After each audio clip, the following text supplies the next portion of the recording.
Hello everyone, this is Michelle at michellesizemore.com, and my website link is Michelle with one L if you're looking for me. Today you'll learn how to make this double page spread using the products from the 2023 National Scrapbook Day collection. Okay, I'm going to set this aside.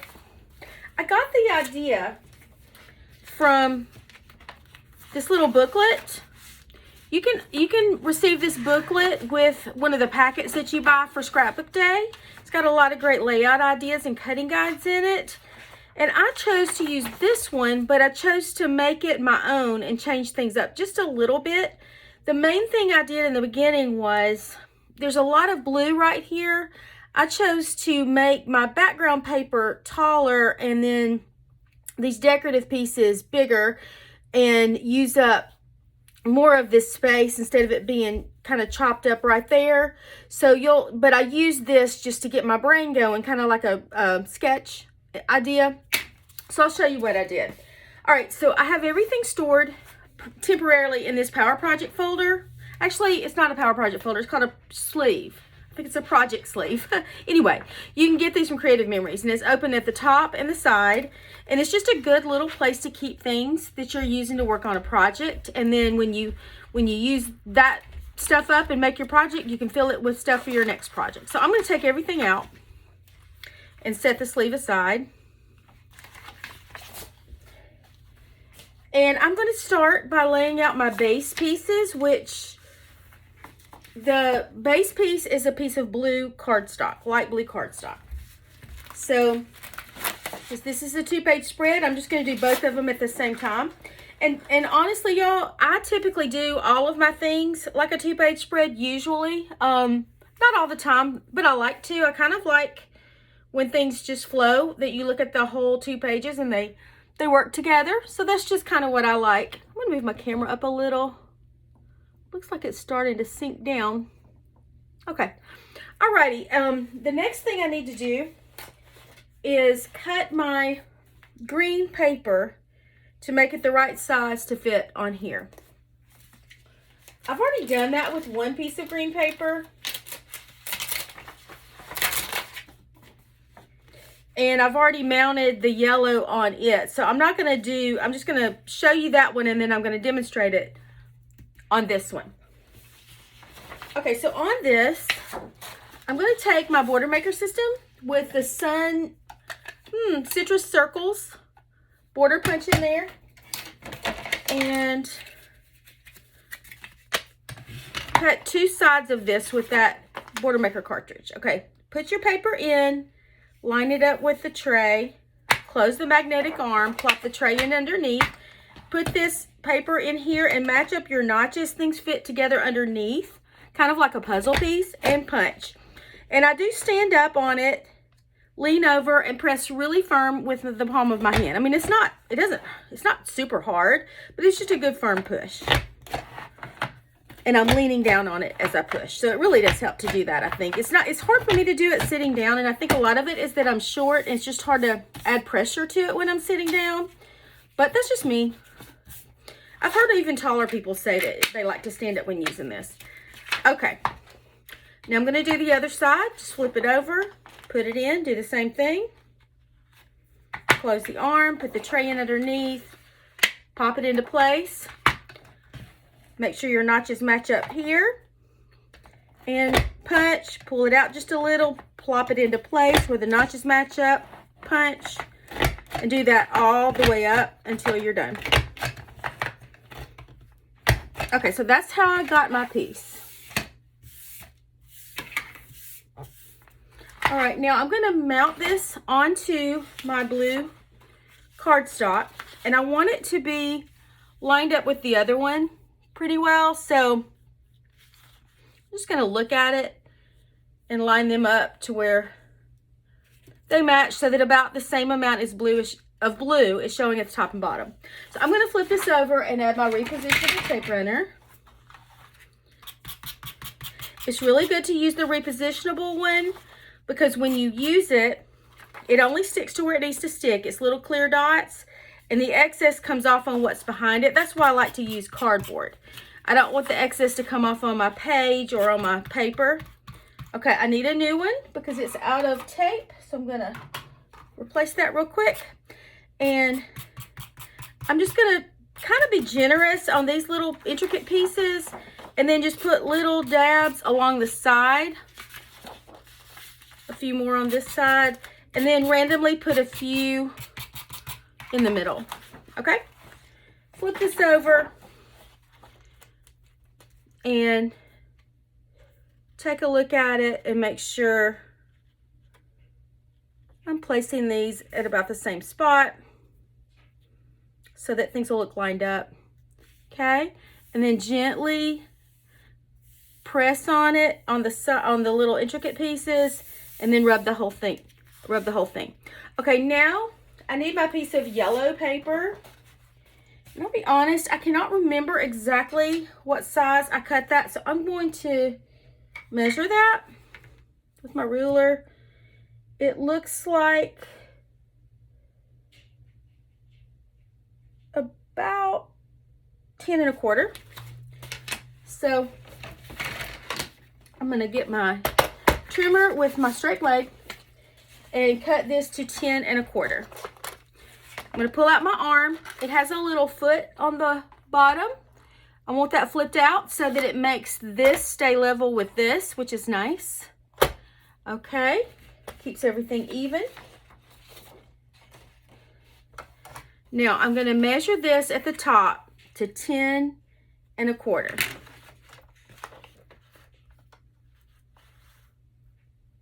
Okay, and then you need to make sure it's straight all the way at the top. And then just cut. And I would save this because it would make a great border on another page. Set my trimmer aside. Grab my page. And let's look at this to make sure it's going to look about the same.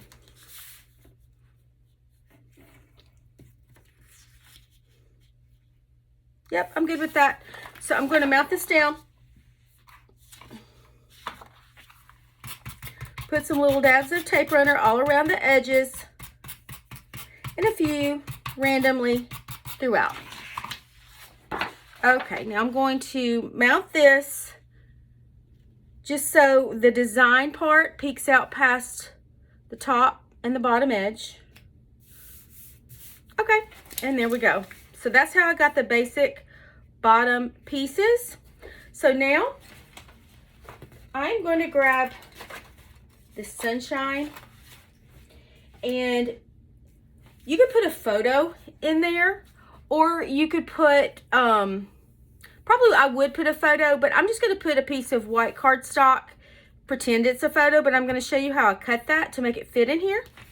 So I'm going to grab my custom cutting system.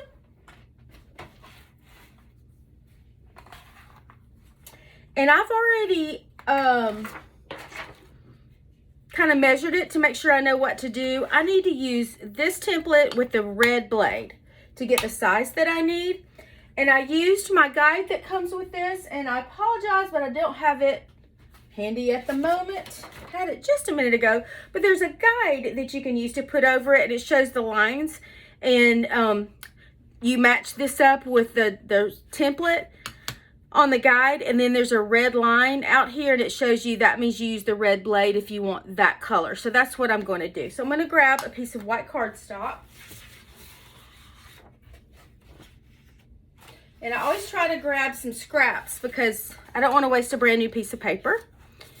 And I'm going to just line this up as close to the other one and the top as possible so I don't waste cardstock. I'm going to put the two little teeth right here that stick out. They're little, just little pieces that stick out inside this track right here and go around. And the blade cuts as I go around. Now these blades are the newest ones. They look like this. The older ones look round. This one is much better than the old ones because they swivel as you go around, and it makes it much easier to work with. And I just found the template that I was looking for. I stepped on it. So I'm just going to show you how I figured out that was the size that I need. I placed this guide over the embellishment, And I looked at it and I said, yeah, I need that red line right there. So I know to use this template.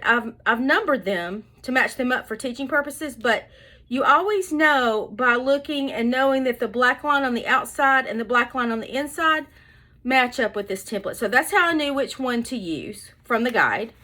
Okay, and then I cut it with the red blade like I showed you a few minutes ago. All right, I'm gonna set this aside. Now, I'm going to put this behind here, okay? And so I need to grab my repositionable tape runner again. And I'm just gonna put some tape runner. Oh, that one's almost empty.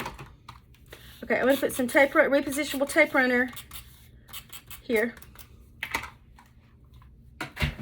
Okay, and then I'm gonna put this white circle. I'm gonna try to mount it so that nothing covers these little cutouts, because if it does, it'll show on the reverse side. But if it shows on the reverse side, it's okay. It just means I need to trim it a tiny bit. So I knew it would a little. So I would just take my micro scissors and cut that just a tiny bit. And I'm not going to do it because it's just going to take time, but I would just cut it a little bit from underneath so that you don't see that white poking through the holes. I'm going to try to position it maybe a little better to see if I can get it to where I don't have to cut it, but I think I'm going to have just a couple of spots to use. Yeah. You just line it up the best you can on as many sides as you can, and then just trim the rest. It's no big deal. Yeah, that's pretty good. Okay, so move this out of the way. Move this out of the way. All this out of the way. Let's get it out of the way. All right, now, this is my layout right here. Now, I want to be honest with you. I didn't do the best job lining this up, so I'm going to lift this up and redo it. I saw too much of that blue come through on the side.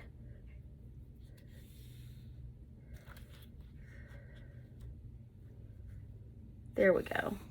That's another reason why I love that repositionable tape runner. If you don't get it just right, you just pick it up and move it. And over time, it settles in so that it's not so removable, but it's great for when you're crafting with it. Okay. So I'm going to put this up here. And again, this white would be like a photo behind it. So I'm going to put some repositionable tape runner on the back and mount that down.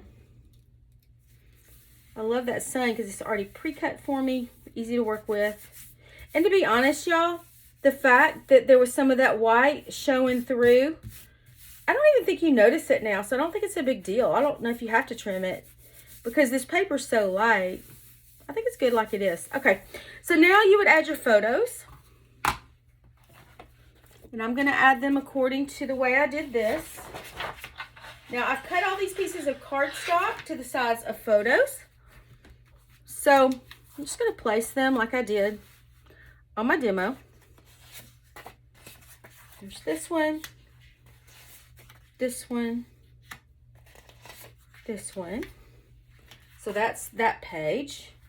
And this page will look like this. So this one, and I need one more, which I'm missing. So I will cut one. Nope, I don't know where it is. I had it handy just a second ago.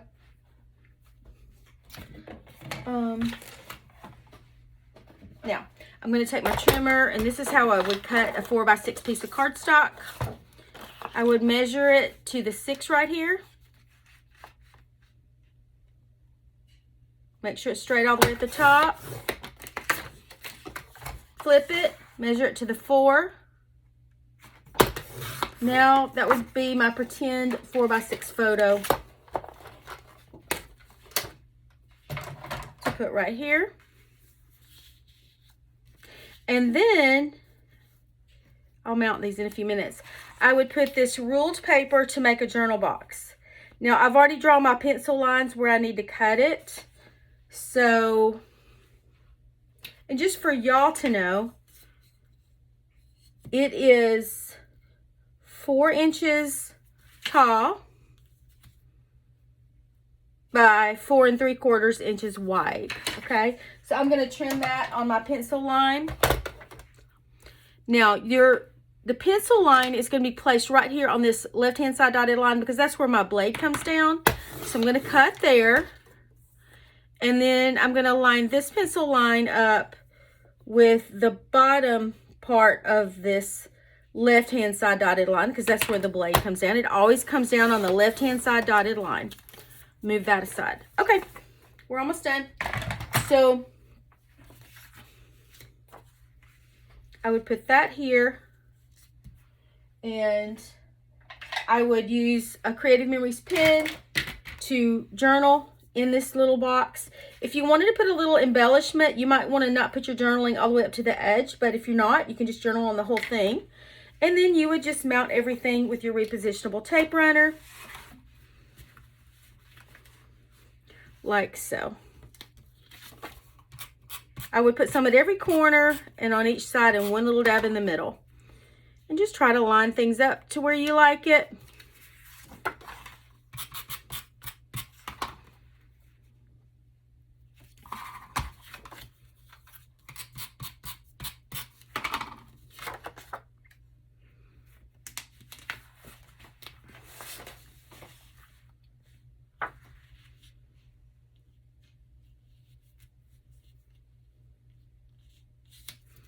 Move this down a little bit to match up with the other one. They don't have to match exactly, but I kind of like to try.